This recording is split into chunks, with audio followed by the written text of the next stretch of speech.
this is Faith at Faith and Books. How are you doing? I have a little video I made last Sunday morning, and then I never put it up because it was such a fast day. I cannot believe it's Friday morning already. I don't know where the week went. It just zipped by. The whole time I felt like I was just treading water. I could not get ahead. But I have unexpectedly a day off because the 3-year-old yesterday threw up all over my shoes. So he's sick. His mom decided to stay home with him. So I'm not watching kids today. So my plan is to have a very quiet weekend, quiet but productive. So I have today and Saturday and Sunday, and I plan to mostly tidy my house.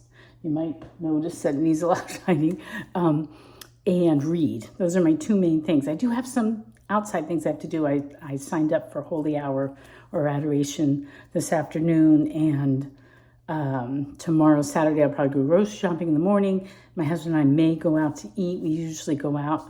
We haven't been doing it so much recently, but we did last Saturday. Maybe we'll do it this Saturday too. Usually we try to go out once, have a date night once a week. And then Sunday, of course, Mass. But that's it. In between those things, which aren't really stressful, I'm going to stay at home and just tidy all the places in my home that are really bothering me. And it's supposed to be rainy off and on all weekend, so I think that will help slow the pace. And I'm just going to do a lot of reading and a lot of resting. That's my hope. So anyway, I'm just attaching this video that I made last Sunday, and I hope you enjoy, and I hope you have a wonderful weekend and happy reading. Hello, everyone. Oops, my camera is slipping. I'm just parked here on the roadside. I'm actually on my way to church because the same professor that taught the church history course that I was taking since sort of the beginning of the year maybe, is actually giving a lecture. So I'm going to church early. And I'm sorry I didn't turn off the music because I don't know if you can hear that, but it's so beautiful. I didn't want to turn it off.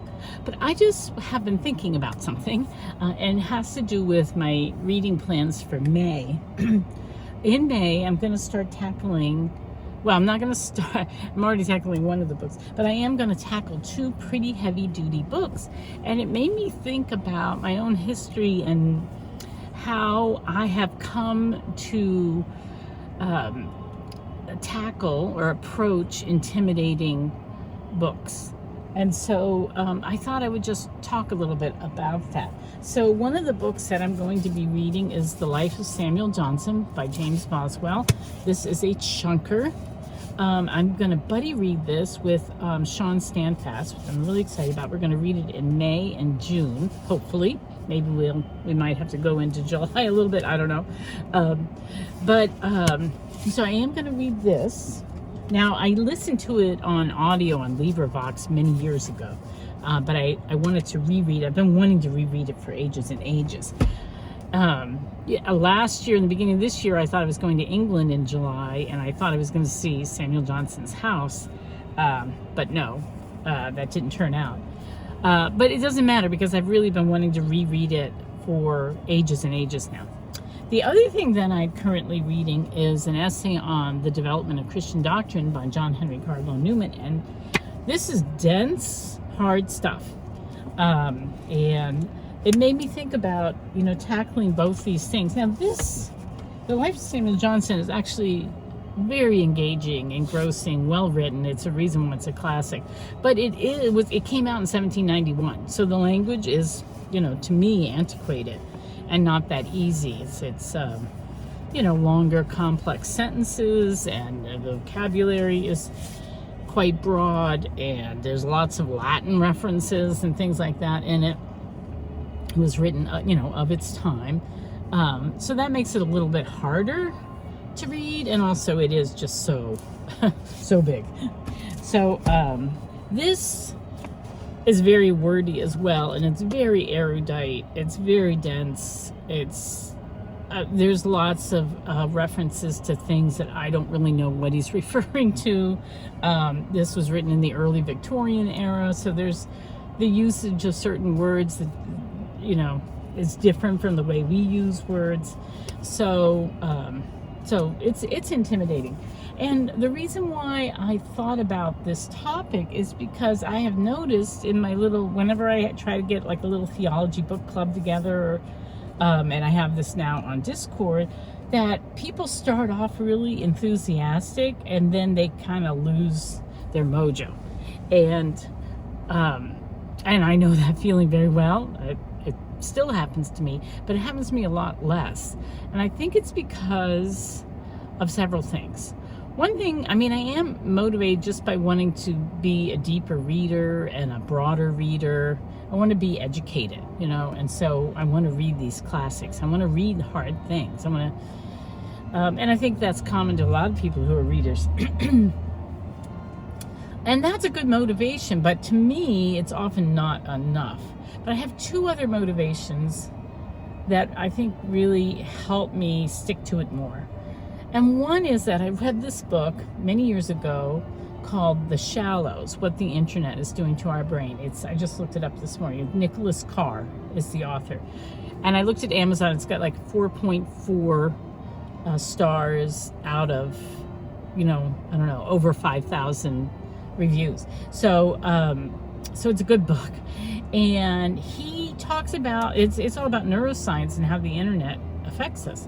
And it really convicted me about how important reading is, because reading is therapeutic for our brains. It helps us to think in what they call long-form thought. So it helps us to think in more complex thought that kind of follows through and increases our ability to have good judgment. And so it's the perfect counter, or the antidote to what the internet does to us, which is it really causes a loss of concentration and focus, and when it also raises our anxiety levels. So all these things don't help us think well. In fact, they damage our ability to think well. And so reading is a great balance to that. So it actually heals your brain. It actually makes you feel less anxious, because your brain is doing something that it's designed to do, and you don't want that to atrophy because you're just on the internet all the time. So that book really, really convicted me and made me want to be a better reader. And I'm getting older, and I'm worried about dementia and all that kind of thing. And so I want to exercise my brain. And you can exercise your brain by just sitting down and reading, which is a pretty easy way to go in terms of exercise. So it just really convicted me about the importance of reading, how great reading is for you. But the other thing is more of a spiritual thing.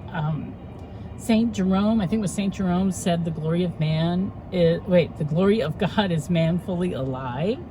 And I think that when we have a deep education, we are more fully human and we're more fully alive, and that glorifies God. And so on a spiritual level, I think self-learning, self-education is a good thing.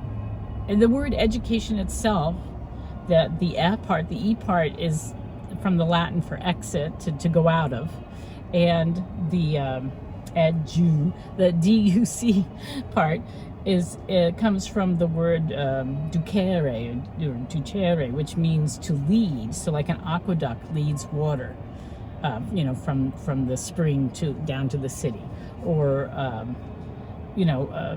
even our word duke, I think, comes from it. So education is supposed to lead us out of ignorance. It leads us out of darkness. And so I think for me, and especially for me, I love reading theology because I really feel like that does everything. I feel like I'm glorifying God. I'm trying to learn more about God. I'm drawing closer to God. I'm thinking about God. He's occupying my time more. And so I really, I have a motivation to always be reading something concerning God.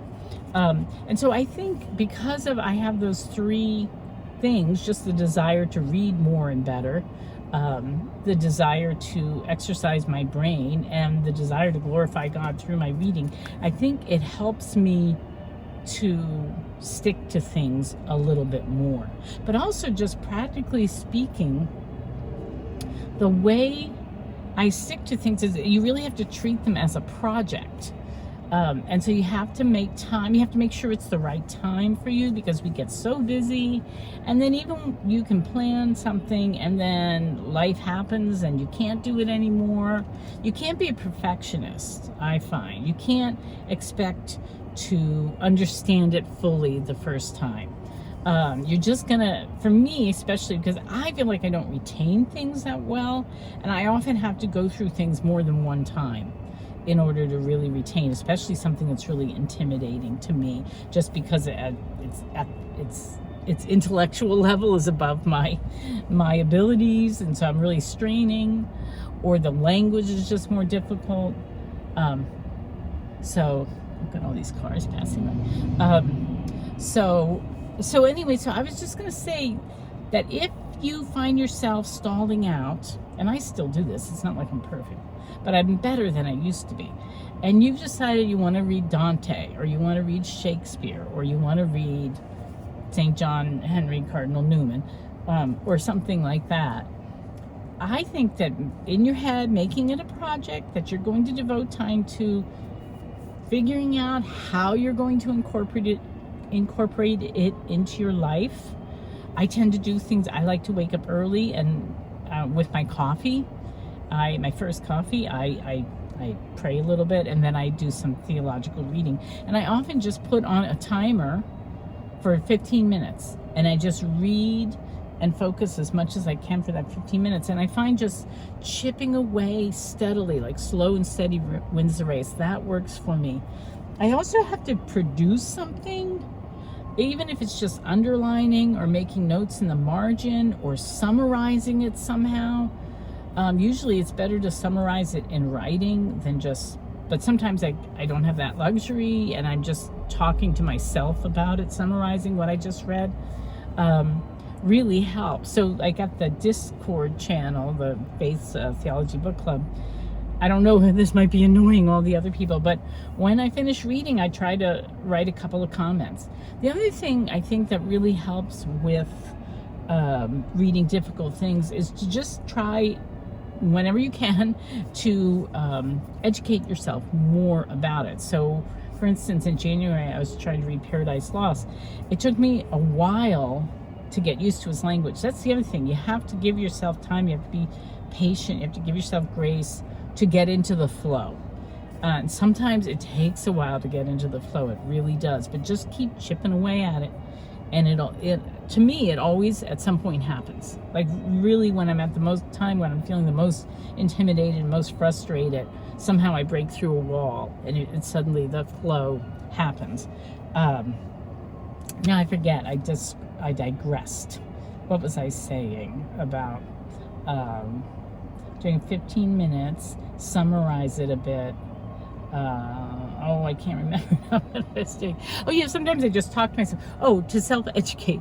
Yeah, so sometimes when you're reading something and you don't know the language, you don't understand the references or whatever, I just use helps that are out there. Like when I was reading Paradise Lost, I just would go to Spark Notes and I would try to read it first, and then I would read the summary to see if I got it. Then I would go back and see. Or sometimes it's better to read the summary first, and then you know the context, and you can go in and you'll have more comprehension as you're reading it.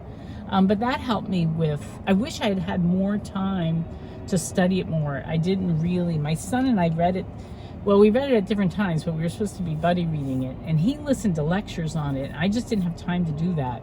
So he had a lot, and we talked about, we were going to make a video, and then he's just too busy. He's at a time in his life when he's just too busy. But I do think somehow educating yourself. So like for this, I found a video, or actually it just popped up in my feed, that I posted at the Theology Book Club. I don't know if they watched it. I watched it. And I think it helps. So I do think that, trying to educate yourself. Also, don't try, take your time. I think trying to get it done, it's nice to, know the parameters of when you're going to be focusing on this project, but it's good to be loose too, because I find putting pressure on yourself can really, it just damages your enjoyment. And when you're enjoying something, you're absorbing it a lot more than if you're just doing it because sort of out of this self-imposed sense of duty. I suffer from that. So anyway, those are just some of my thoughts. I better get to church. I wanted to get there a little bit early, get a cup of coffee before the lecture starts. So I hope you find that valuable. I'm excited about both these books. I'm in the mood for a project. And I feel like hopefully I'll take my own advice and this will be a really good experience. Okay, take care. Bye-bye.